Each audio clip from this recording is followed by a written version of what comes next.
Every story in the Bible has a moment when God flips the script. The oppressed rise, the forgotten are remembered, the tail becomes the head, the last becomes first. Now, this doesn't happen by accident, it happens by design, and it happens right in the middle of national decline. Let's talk about that reversal in a way that we can all grasp, but with the depth our spirits need.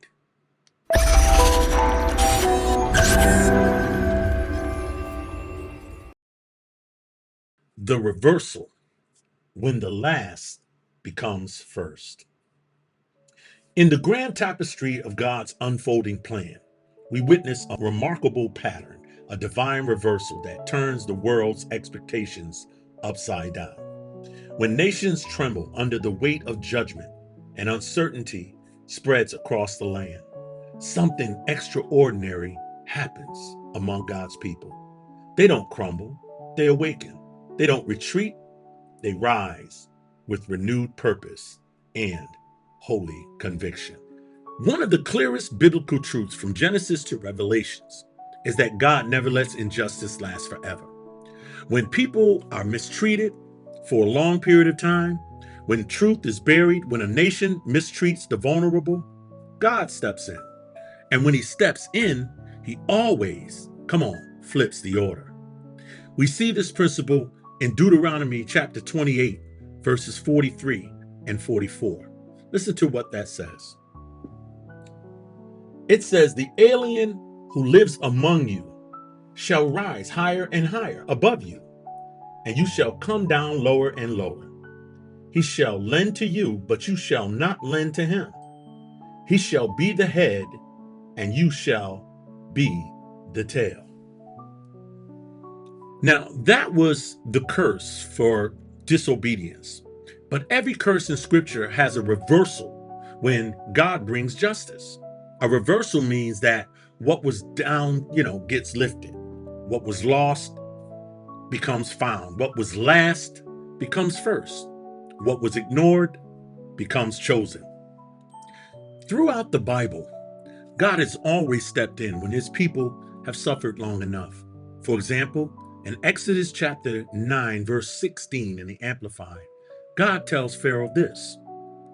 He says, "But for this very purpose have I allowed you to live, that I might show you my power, and that my name may be declared throughout all the earth." See, even Pharaoh's power wasn't really his own. God let him rise so that he could bring him down in a way that the world would never forget. That's the reversal. The same pattern is seen again in Isaiah 10. The world rises in arrogance, but God humbles it. The world tries to crush God's people, but ends up exposing its own corruption. And here's the truth, saints. God never exposes without elevating at the same time.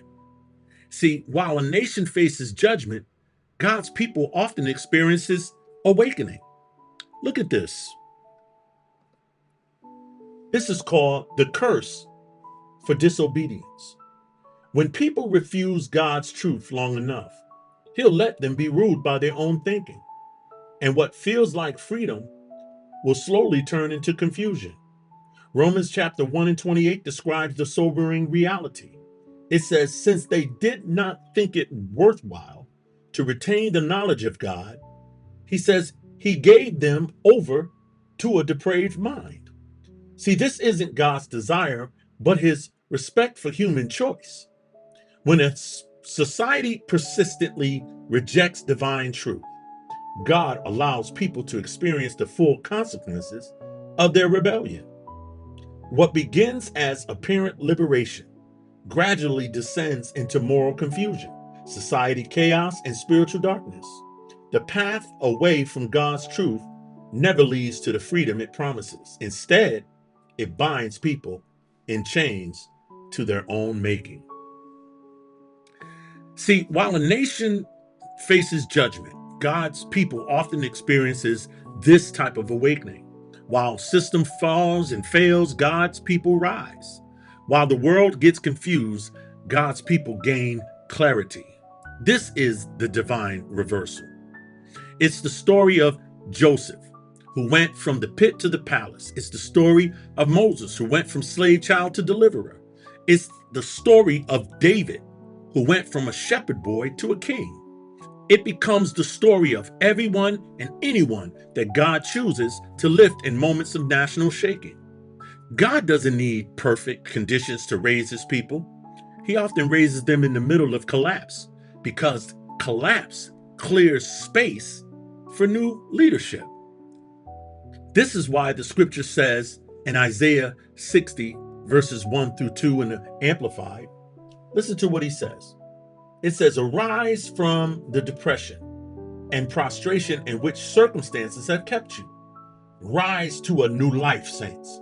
Shine, be radiant with the glory of the Lord, for your light has come and the glory of the Lord has risen upon you. For behold, darkness shall cover the earth, and dense darkness all peoples. But the Lord shall arise upon you, O Jerusalem, and his glory shall be seen on you." Notice the connection. Darkness increases, but so does God's glory on his people. This is the reversal principle. And here's the heart of the message. Even when nations fall, even when systems fail, God is positioning his people to rise, to lead, to shine, and to stand strong. Hey guys, if this message blessed you, go ahead and subscribe, hit like, and tap the bell so you'll never miss another teaching. This is Reflective Image Broadcast, where we reflect the image of God in the earth. Stay connected. More is coming.